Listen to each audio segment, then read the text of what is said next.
when my husband died, I was 42, and I'd just finished my first university degree. And luckily I did, because I was able to get a very good job at the university where I got my degree. And so I was able to support my 3 daughters. But then 7 years on, I had a massive run-in with the Vice-Chancellor, and I was faced with an ethical decision, and I took a particular decision. And luckily I had joined Unison. I joined a union just before. A friend of mine dragged me down. He was president of the Students' Union, and he said, "This is going badly, join the union." And so I had a massive run-in with a major organisation and lost my job as a result of it. And it wasn't the first time that I've had run-ins with chief executives for speaking up or doing what I believe is right. And it's very frightening to lose your job when you're the only breadwinner. And you lose everything. It's a bereavement. You lose your colleagues. I was banned from 17 campuses while I was being suspended. And I had the national press at my front door trying to get the story because I'd been a press officer. It's all of those things. It's really frightening. I was very glad to have a union officer with me during that time. So I wouldn't say that I've, lost all my jobs that way, but to lose a job is frightening. And so when I started to lose my job at the National Charity for People with Inflammatory Bowel Disease, I had done very well there with the team, raised a lot of money, raised a lot of profile, brought together marketing and fundraising, had outstanding appraisals, and then all of a sudden you get a change at the top and you're told that the charity is being restructured. And I had to reapply for my job.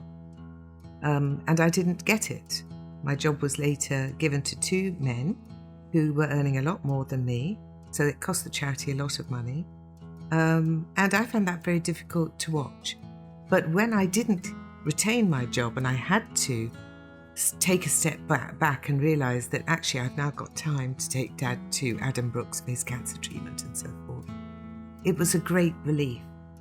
And so I learnt to cope with that, and I went for job after job in the first few months.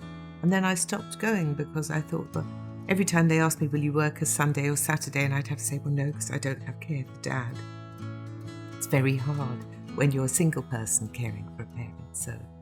And I wanted to share that aspect of my own story through Suki, because I think there are a lot of people in that situation, women who are trying to, older women juggling a job, juggling looking after a family or an elderly parent who maybe doesn't live with them.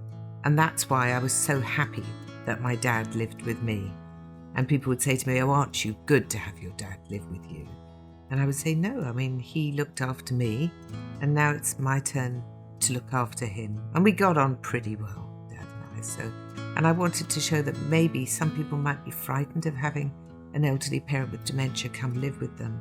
But actually, when you're living with somebody, if you can find strategies to cope. So, for example, if I went out, I would leave a big board propped up on Dad's commode, which is what Suki does in the book, saying where I was going, saying when I would be back, leaving the clock next to it so that he didn't panic. And those things worked for us, but I'm not saying it would work for everyone.